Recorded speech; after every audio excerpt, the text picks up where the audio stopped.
আসলে এই তরকারিটা আমি খুব কম রান্না করি এবং যখনই রান্না করি তখনই খুব মন ভরে খাওয়া হয়। তরকারিটা আসলে অসাধারণ হয়। আসসালামু আলাইকুম।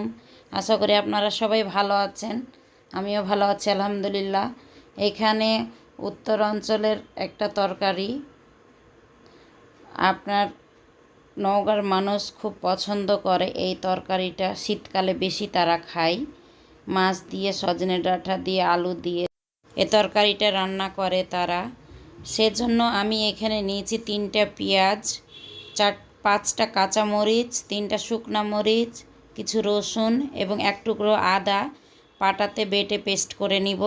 এখানে 1 চামচ হলুদ গুঁড়ো, 1 চামচ লবণ দিয়ে আমি পানি দিয়ে একটু গুলিয়ে রেখে দিব, যাতে করে মশলাটা, বাটা মশলার একটা স্বাদ আসে।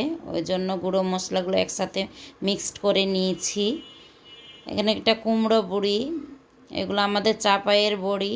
বড়িগুলো আমি তেলে ভেজে আলাদা করে উঠিয়ে রেখে দিয়েছি। ওই তেলেই ওই বাটা পেস্ট করা মশলাটা দিয়ে ভালোভাবে কষিয়ে নিব।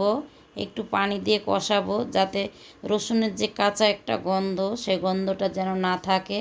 ওই জন্য এখানে 3টা আলু টুকরো করে নিয়েছি, আর বড়িগুলো, কুমড়োর বড়িগুলো কষিয়ে নিব।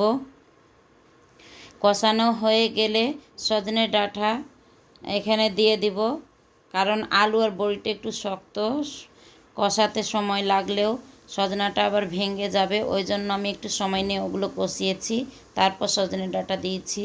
দিয়ে 2 মিনিট মতো কষিয়ে নিয়ে আমি এখানে ঝোল দিয়ে দিব।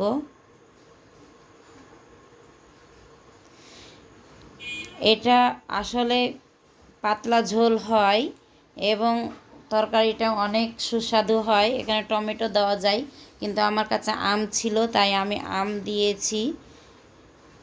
আমগুলো ভালোই লাগে, বড়ি দিয়ে, আমাদের দিকে বড়ি দিয়ে রান্না করে, কুমড়ো বড়ি দিয়ে আম ভালো লাগে খেতে।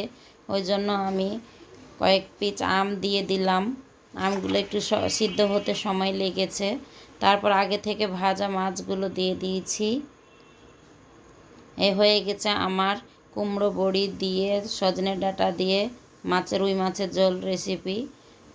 আসলে এটা খেতে এবং দেখতেও অনেক সুন্দর হয়। তরকারিটা আমার খুব পছন্দের তরকারি।